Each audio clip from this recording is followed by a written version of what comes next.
Assalamualaikum warahmatullahi wabarakatuh. Halo semuanya, selamat datang di Enviro Podcast, ngobrol bareng Sobat Enviro. Nah, hari ini Alhamdulillah Ahmad Akram seneng banget karena dipercaya untuk menjadi moderator pada obrolan kita hari ini. Nah, hari ini kita mau ngobrolin tentang pengolahan sampah organik menggunakan Black Soldier Fly atau BSF. Nah, sebelum kita mulai obrolan hari ini, Ahmad Akram mau ngucapin selamat menunaikan ibadah puasa untuk teman-teman dan saudara-saudara kita yang menjalankannya di luar sana.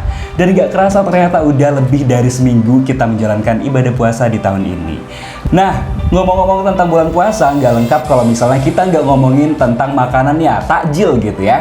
Banyak banget kayak misalnya es buah, es kelapa, terus kolak dan lain-lain. Nah, tapi pernah gak sih kepikiran Sobat Enviro kalau misalnya makanan-makanan ini tuh berpotensi untuk nimbulin masalah baru? Nah, ternyata sampah-sampah atau sisa organik dari makanan ini berpotensi untuk nimbulin penumpukan, apalagi di bulan puasa kayak gini. Ditambah pengolahan sampah organik yang belum terolah dengan baik di Indonesia, yang sekedar kumpul angkut buang, itu semakin memperparah profil persampahan yang ada di Indonesia. Nah, tapi Sobat Enviro, ini ada sedikit kabar gembira dan ternyata sampah organik itu dapat diolah dengan memanfaatkan larva dari lalat atau Black Soldier Fly atau BSF. Nah, hari ini kita bakal ngebahas itu semua, tapi Ahmad Akram gak sendirian karena udah ditemenin salah satu mahasiswa dari Teknik Lingkungan Angkatan 2017. Nah, dia ini adalah salah satu mahasiswa tingkat akhir di program studi teknik lingkungan, sedang concern di penelitian tugas akhirnya tentang pengolahan sampah organik menggunakan BSF. Nah, langsung aja kita panggil Kak Yuni Artasinaga. Halo Kak Yuni. Halo. Gimana nih kabarnya? Puji Tuhan sehat. Oke, boleh dong kita kenalan dulu biar lebih akrab juga untuk Sobat Enviro yang udah nonton kita nih. Ini kenalan apa dulu nih, Kram? Boleh, nama, prodi, mungkin kesibukannya selain kuliah kali ya kayak. Oke. Jadi, halo semuanya, kenalin nama gue Yuni Artasinaga. Gue angkatan 2017 dari Teknik Lingkungan Institut Teknologi Sumatera.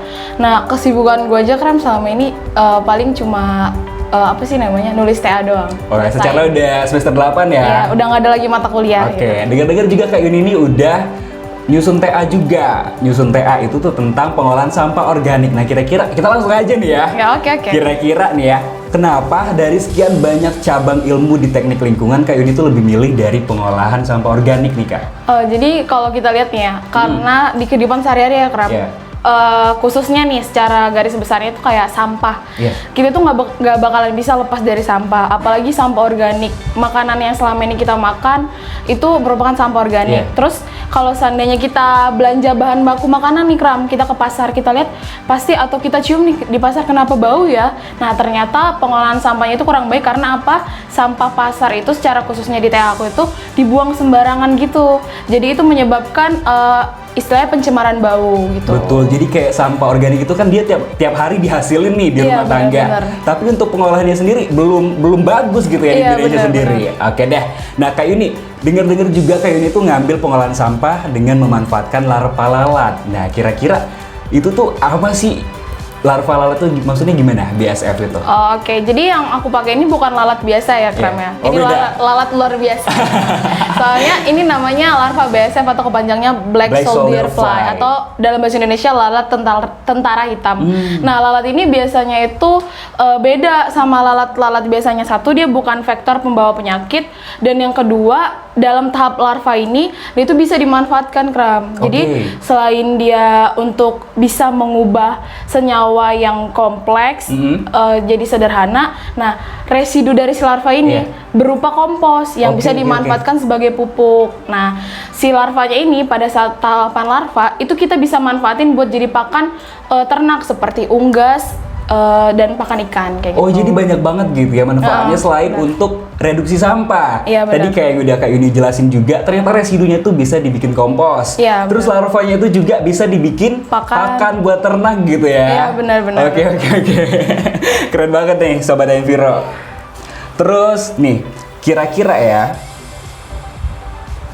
dari sekian banyak pengolahan sampah organik, itu BSF, Kak Yuni tuh kira-kira kenapa sih milih BSF? Kan kayak kita udah tahu juga, pengolahan sampah organik itu bisa pakai aerator bambu atau enggak pakai takakura. Iya, Nah, kenapa benar. kakak lebih milih BSF? Dari yang aku tahu nih ya, dari literatur yang kita baca, Karena kan kalau penelitian itu harus banyak baca gitu lah, Yeah. kata dosen-dosen. Nah, jadi kalau Takakura itu kan kita kan sistemnya kan continue gitu, tiap hari ngasihnya. Oke. Terus ada batasan gitu, namanya keranjang. Iya, iya. Keranjang itu kita nggak bisa masukin dalam, maksudnya sekian kilo banyaknya kan terbatas Iya, gitu. iya, betul, betul. Dan Takakura itu kan udah sering Ram, jadi kayak kita butuh sekam, harus kita tutup, jaga ininya gitu kan. Iya, iya, iya. Nah, kalau larva BSF ini kita contohnya punya sampah makanan.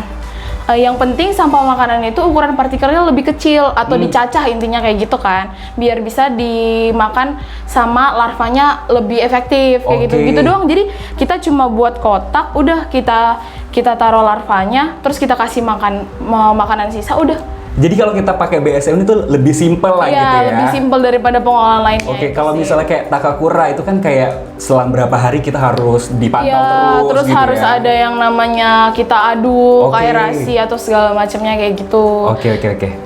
Dan terbatas tadi ya Iya, kalau untuk benar-benar. Takakura. Iya. Tapi BSF sendiri kira-kira itu bisa nggak sih kalau misalnya kita aplikasi di rumah kita sendiri nih Kak? Bisa banget, tapi dengan satu syarat, gak jijian orangnya. Karena itu kan ulet ya. Betul. Orang itu kayak ngebayanginnya kayak belatung, itu beda banget sumpah. Awalnya juga aku mikirnya itu kayak, aduh gimana ya, nanti TA-nya bisa nggak ya gini. Ternyata setelah kita lihat, ternyata nggak semenjijikan itu Oke. larva BSF-nya gitu. Bedanya apa nih sama belatung biasa nih? Jadi kalau kita lihat secara fisikly ya, jadi kalau larva BSF itu lebih pipih dia Kram. Terus udah itu kalau belatung itu dia lebih bulat. Nah, larva BSF itu lebih gede, jauh lebih gede Oh, gitu. daripada belatung biasa. Terus larva BSF itu waktu dia menjadi larva itu lebih Lebih lama ya? daripada belatung. Jadi kalau belatung lalat biasa itu dia fasenya lebih lama ketika jadi imago atau lalat dewasa gitu. Oke, jadi itu salah satu keuntungan juga gitu Iya, ya. benar, Kan benar. dia fase larvanya tuh panjang, berarti dia untuk reduksi sampahnya juga lebih lama, lebih banyak gitu ya. Benar. Oke deh, nah sekarang kita lanjut ke pertanyaan selanjutnya nih Kak. Oke. Tadi kan udah dijelasin nih tentang BSF. Nah kira-kira untuk limbahnya sendiri itu kan ada sampah organik basah sama kering. Itu tuh kira-kira untuk pengolahan dengan BSF itu pakai sampah aja, pakai sampah aja, apa aja yang bisa gitu. Oh, oke. Jadi sebenarnya ya Kram, dari yang aku lihat ada beberapa hal yang juga yang harus perhatiin. Salah satunya itu kadar air dari sampahnya. Tapi dari yang berdasarkan aku baca 60-90%. Bisa itu ya. Bisa. Nah, terus kan ini nih yang uniknya nih di tugas akhir aku itu pakai sampah sayur. Yang kita tahu sampah sayur itu kadar airnya itu mencapai Tinggi ya? 90%-an ke Iya. atas. Nah, terus jadinya gara-gara aku sistemnya itu bukan continuous. Jadi sistemnya itu batch. Jadi langsung bener-bener sampah itu aku langsung masukin 2 kilo, ya udah aku tunggu sampai dia habis makan kan. Oke. Nah, setelah itu ternyata aku lihat jadinya air dong. Karena bener-bener kan keluar semua kan. Iya. Nah, terus aku mikir gini, aduh nanti larvanya mati Mati nggak ya? ya? Ternyata enggak. Oke. Larvanya itu bisa berenang di air, keren banget Oke, nggak? berarti adaptasinya juga bagus gitu Iya, ya. adaptasi bertahan hidupnya itu cukup tinggi Cukup kemampuannya. tinggi. Nah, selain jenis sampah, kira-kira apa aja sih Kak yang bisa kita perhatiin dari jenis sampahnya tuh sendiri? Satu mungkin suhu ya, karena dia kalau berkisar di suhu 27 sampai 30 efektifnya. Karena kalau terlalu panas, Normal lah ya gitu ya. iya, kalau terlalu panas dia tuh kayak pengen keluar dari reaktornya. Oke, panasan juga kayak kita Iya, juga iya, lah ya. kalau kita kepanasan kan kayak aduh mana Gerah. kipas-kipas gitu Betul, kan. betul. Nah, kalau dia di bawah 27 atau lebih dingin, itu metabolismenya melambat kayak gitu. Jadi dia akan lebih lama untuk mengkonsumsi dari si sampah organik itu sendiri. Oke, jadi harus optimal lah mulai dari suhu, terus apa lagi nih Kak? Terus udah itu kita nggak boleh taruh di panas matahari. Jadi Betul. di tempat yang teduh. Tertutup ya. Iya, Nggak- kayak nggak suhunya boleh kena tadi. sinar matahari Nah, langsung. Iya, terus ukuran partikelnya, kadar airnya, ukuran partikelnya kayak aku bilang, kan kadang kan kita juga makan ikan nggak di rumah kan. Nah, kita makan ikan, nah itu kan ada kepalanya tuh. Nggak mungkin kita kasih dia nggak bakalan makan. Jadi harus kita Dicacah dulu gitu dulu. ya. Dia bakalan lebih efektif untuk makan. Iya betul, kayak tulang-tulang juga kan lama gitu ya tereduksinya juga. Nggak bisa juga digigit kali ya, mulutnya kan kecil kayak gitu. betul. Nah, terus nih Kak ya, mau nanya lagi. Nah, Kak, untuk mekanisme pengolahan sampahnya itu sendiri itu gimana sih Kak? Nah, kalau di penelitian gue sendiri nih, Kram, kan gue pakainya sampah pasar. Nah, di penelitian gue ini gue modifikasi. Nah, awalnya itu gue fermentasi dulu si Oke. sampahnya itu. Nah, di proses fermentasi itu gue caca-caca dulu nih sampahnya. Jadi ukuran 1 Kecil lah sampai ya. 2 cm. Iya. Abis itu gue tambahin sampai pakai malt tape. Gue pakainya malt tape. Tape itu untuk apa nih? Untuk sebagai fermentornya. Oke. Terus abis itu ada variasi hari 4, 7, 10 hari. Setelah udah difermentasi, baru gue kasih makan ke larvanya. Nah, tapi larva yang gue kasih itu bukan larva yang umur 1 hari. Ibaratkan yang baru menetas langsung gue kasih, jadi umur 5 hari dulu. Karena ketika umur 5 hari, dia itu udah mulai kelihatan. Karena waktu umur 1 hari itu bener-bener kecil banget ya. Iya, sampai kita ngeliatnya harus kayak gini gitu loh. Iya, Jadi perlu kita ini kali ya, kaca pembesar. nah iya benar. Jadi kalau umur 5 hari itu kayak kita udah bisa ngitung dia satu-satu. Soalnya di penelitian kan juga butuh jumlah larva yang kita pakai dan segala macam kan banyak yang diperhatiin gitu di penelitian. Oke. Jadi kayak bener dihitung bener satu-satu gitu ya. Iya benar. Gak kebayang sih gimana capek ya itu. Iya, soalnya gue ngundang semua orang buat ngitungnya kayak gitu. Aduh, gue juga ikut kemarin ya. Iya, lu ikut malam-malam ya? Sorry. Oke deh, kita langsung pertanyaan selanjutnya nih Kak. Untuk kalau misalnya dari pengolahan Takakura terus dari aerator bambu itu kan kayak butiran halus kayak tanah warna hitam. Nah, kalau untuk hasil dari pengolahan sampah organik dengan BSF itu sendiri itu gimana sih Kak? Nah, kalau dari hasil aku sendiri itu kan gara-gara dia sorry. Kalau dari gue sendiri kan hasilnya karena gue pakai sampah sayur, jadi hasilnya tuh lebih banyak airnya. Ternyata residu padatnya tuh dikit banget kan, gitu. dan cenderung cuma serat sayurnya doang, kayak gitu. Tapi setelah udah dikeringin, ternyata seratnya itu bau tanah, keren banget kan? Oh gitu, jadi tergantung dari jenis sampahnya juga kali ya? Iya bener. Iya, kayak misalnya sayur tadi dia lebih ke layer-layer, terus kalau misalnya dia sampah lain gimana nih Kak? Nah, kemarin itu kan ada juga yang budidaya BSF sekalian dia jual di Natar. Nah, itu gue ngeliat kalau dia itu kayak butiran tapi lebih kepingan besar. Jadi mungkin dihalusin dulu kalau mau dipakai jadi kompos. bisa. Iya, benar-benar. Nah, tadi kan kita udah dengar penjelasan tentang kelebihannya. Nah, kira-kira ada nggak sih Kak untuk kelemahan dari pengolahan sampah dengan BSF ini? Kalau gue sampai sejauh ini kayak belum tahu ya apa kelemahannya. Mungkin kelemahannya kadangan larvanya itu kalau dia terlalu basah nih bahannya, dia itu cenderung pengen keluar dari reaktornya kalau udah menuju prepupa. Kita harus teliti juga kali ya. Kita karena harus kalau keluar semua kan ya apa yang mau dimakan lagi gitu, siapa yang mau makan sampahnya kayak gitu. Jadi kita yang penelitian juga harus merhatiin itu semua gitu. Bener, tiap hari diliatin biar gitu. Optimal juga pengolahan sampahnya gitu. Nah, kalau untuk kelebihannya tadi kan di awal-awal banyak banget. Ada nggak sih Kak kelebihannya selain itu? Kelebihannya selain itu kayaknya cuma itu sih, karena dia mengandung protein yang cukup tinggi ya. Jadi ya kalau seandainya dibandingkan sama pakan-pakan yang lain, kalau contohnya pelet, dia bakalan lebih cepat pertumbuhan dari ternak yang kita kasih makan BSF ini gitu. Oke, mungkin gue bisa kali ya nyontek dari TA-nya Kak Yuni ya. Aduh.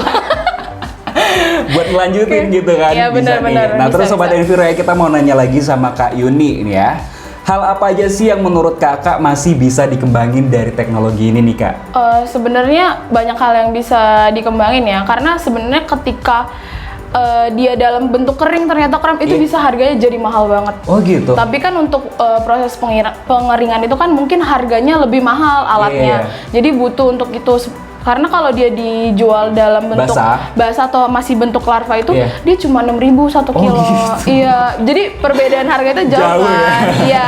Jadi mungkin buat orang-orang dari kita semua juga mungkin larva BSF ini nggak terlalu terkenal ya nggak sih? Iya, karena masih baru ya sih. Iya, lu baru tahu kan? Baru karena banget nih. Gua kan? Iya, betul. Canda. Jadi lo harus sombong nih ya. Iya, gue harus sombong karena kayak gue memperkenalkan yang menurut orang jijik ternyata ternyata ada manfaatnya gitu ya. Tuh Sobat Enviro, kamu juga harus cari nih kira-kira apa sih yang bisa jadi potensi buat kita jadiin sebagai pengolahan dari sampah itu sendiri gitu ya. Yang mungkin menurut orang kayak, aduh ini nggak mungkin deh. Ya siapa tahu menurut kita bisa, mungkin. Iya benar. Bisa gitu ya. Nggak ada yang nggak mungkin asal kita mau nyari tahu ya. Benar. Berdoa sama Tuhan. Betul. Gitu. Terus nih Kak ya, untuk Kakak sendiri sejauh ini tertarik gak sih untuk ngelakuin penelitian lebih lanjut terhadap pengolahan teknologi ini? Kalau untuk penelitian lebih lanjutnya tertarik banget sih. Cuma kan gimana ya, nama penelitian itu kan butuh waktu, biaya dan lain-lain. Terus butuh persiapan, butuh referensi. Jadi mungkin nanti kalau ada waktu senggang atau gimana gitu, mungkin dilanjutin lagi. Dilanjutin ya. Mungkin nanti untuk S2 kali ya. Iya, kalau S2 ya. Udah kita doain aja sama Enviro ya, semoga ini nanti juga sukses di kedepannya gitu. Nah, kayak ini kita boleh kali ya dengerin cerita kesulitan dari Kak Yuni sendiri pas ngerjain TA nih? Biar Sobat Enviro juga yang lagi nonton kita di sini mungkin lebih kebuka nih pikirannya. Oh, oke. Jadi kesulitan TA itu apa ya? Mungkin gara-gara gue tuh pakai sampah itu cukup banyak ya istilahnya, karena ada namanya pengulangan reaktornya. Betul. Jadi gue tuh kayak tiap sore tuh harus ke pasar nyari sampah. Ngereng-ngereng ya? Iya benar. Tapi itu kebetulan gara-gara jadi kayak gue pakai sayur kol. Jadi yang kol yang bagian luarnya, jadi ya? itu paling banyak. Jadi gue tinggal ambil aja dari keranjangnya. Cuma kan nyiksa banget kan. Gue tuh harus bawa minimal 20 kilo. Oh gitu. Jadi kayak gue tuh gimana malu. Tuh bawanya? Jadi gue bener-bener di motor itu kayak lu sama sih, ya ampun, tapi ya udahlah ya. Demi TA demi ya. TA, demi S1, lulus. betul. Iya bener. Jadi ya udah sih itu doang keluh kesahnya, terus sama mungkin yang ngitung larva. Lu lihat kan kesedihan gue ngitungnya. Kayak bener-bener itu satu reaktor itu kan 2000. Ini kayak dari pagi sampai pagi lagi. Iya gitu bener. Gue sampai nginep di lab ya. Itulah, tapi menurut gue tuh keseruan tersendiri. Iya, itu kan nanti bakalan buat cerita kita juga nanti gitu ya. Benar. Biar nanti juga seru. Terakhir deh pertanyaan buat Kak Yuni ya. Nih, menurut Kakak sendiri, kira-kira potensi dari BSF itu sendiri itu sejauh mana untuk mereduksi sampah yang ada di Indonesia? Kalau potensi sih mungkin untuk persentasenya gue belum berani ngomong ya, karena kan gue bukan ahli atau bukan penelitiannya secara lebih lanjut. Itu mungkin nanti ahli-ahli yang akan datang yang bisa ngasih tahu untuk persentasenya sendiri. Tapi menurut gue itu cukup berpotensi tinggi lah ya, karena di Pulau Jawa sendiri banyak UPTD pasar yang udah ternak ini juga. Jadi sampah-sampah pasar itu dikumpulin sama mereka, dihalusin, dicacah, dikasih jadi pakan BSF ini. Nah setelah itu kan nanti kan BSF-nya mereka bisa buat ternak apa segala macam. Jadi UPT pasar itu ada pemasukannya lagi. Jadi untuk membangun pasar lebih baik lagi gitu. Betul. Jadi kayak sampah di Indonesia juga kan, kita kan negara berkembang nih ya. Iya benar. Berarti kalau yang pernah gue baca juga, kalau misalnya timbulan sampah di negara berkembang itu kan dia lebih mayoritas untuk timbulan sampah jenis organik. Iya benar. Berarti untuk pengolahan BSF ini sendiri itu bisa jadi salah satu alternatif gitu ya kayak. Paling baik karena kan 60% ya di Indonesia ini merupakan sampah organik. Iya benar. Jadi salah satunya bisa kita gunain BSF. Nah Kak, ini terakhir banget. Oke. Mungkin kayak ini ada ya sih kayak mau sharing nih buat Sobat Enviro yang lagi nonton, mungkin dari teman-teman dari teknik lingkungan juga, pesan-pesannya deh buat mereka yang udah nonton kita nih. Pesan-pesannya buat kalian, buat yang belum TA semangat cari judul, buat yang lagi TA semangat ngerjain TA-nya, semoga lulusnya cepet lah ya. Oke, amin. Ya amin. Terus buat yang belum dapet tempat KP semangat cari tempat KP-nya, yang udah dapet pikirin mau judulnya apa, yang ngasih rajin-rajin asistensi, terus semangat buat kuliahnya, kayaknya itu aja sih Kram. Yang penting jalanin niat lo. Iya, terus kan sekarang kan lagi puasa nih ya. Jangan kendur semangatnya. Walaupun lagi puasa, aus, lapar, udah lewatin aja. Let it flow. Semuanya itu bakalan berlalu. Betul, ya kita kalau misalnya puasa tuh nggak boleh jadi penghalang. Kita juga harus tetap semangat buat ngejar masa depan kita gitu ya. Akhirnya Sobat Enviro itu aja obrolan kita hari ini. Nggak kerasa udah beberapa menit kita ngobrol juga tentang pengolahan sampah organik dengan BSF gitu ya Kak. Iya, bener. Kak, kalau misalnya kita ada salah nih berdua, kita mohon maaf buat Sobat Enviro yang udah nonton kita. Dan terakhir dari kita, wassalamualaikum warahmatullahi wabarakatuh and bye.